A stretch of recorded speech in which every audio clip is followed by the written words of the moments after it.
Hospitalized following an accident involving two 18-wheelers this afternoon. These two trucks collided at the intersection of Highway 79 and Highway 80 near Greenwood around 3:30. Two people were in this cab that was headed north on Highway 79. The driver was pronounced dead at the scene. Rescue crews worked for close to 20 minutes to free the passenger. He was flown by Life Air to Shreveport Medical Center. The driver of the other truck, headed westbound on Highway 80, was rushed to the VA hospital. He was conscious when authorities arrived. He says the driver of the first truck ran a red light and struck his vehicle. 8 flight nurses at Shreveport, and each has his or her own reasons for taking this avenue of the nursing profession. And it's a great feeling to know that they need your skills and you can provide them.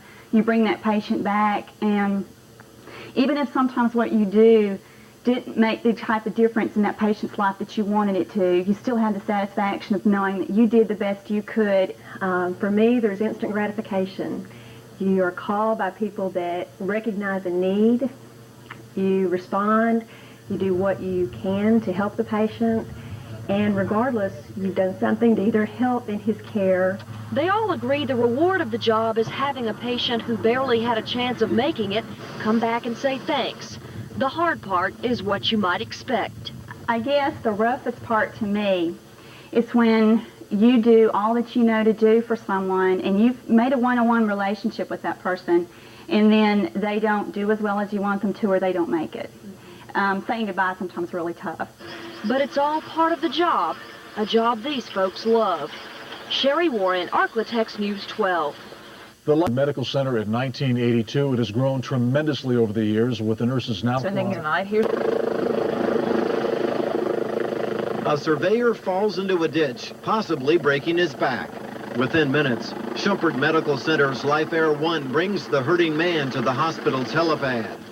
There's an exciting thrill that we get every time we hop in the helicopter, because one, we know we're going to get an extremely critical patient, and we're going to try to do our very best to preserve their quality of life. A few hours later, Life Air 1's flight nurses fly to Fort Polk, Louisiana to pick up a sick baby. The little boy needs the medical care of Shreveport's pediatric intensive care unit, but he is too sick for ground travel.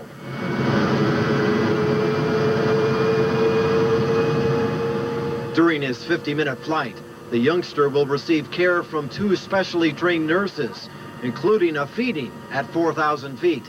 I don't like to see people suffer, and I always wanted to be able to help them if I could.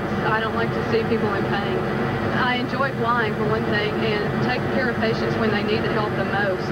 See, to me, it's just super rewarding. I don't know how to explain it. I don't think I would have made it if it wasn't for Life Air.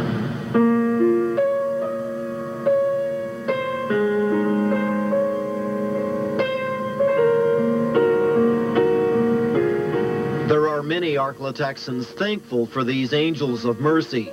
Holly Burcham is one of them. Last fall, Holly totaled her Toyota when she slammed into a tree. She woke up 2 months later in the hospital.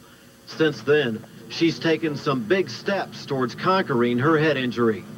I feel terrific. Haven't felt this good in a long time. In Holly's case, I just don't feel like she'd have made it if it hadn't been, for Life Air. And the nurses and the staff that was on Life Air, I think they were tremendous. I'm sure it meets those criteria. So I don't know if they don't care. Holly will never remember her helicopter ride. Her parents will never forget it. The flight nurses will tell you they're just doing their job. But oh, what a job. I never want to go back to the other kind of nursing now that I'm doing this. It's one of the most challenging things I've ever done.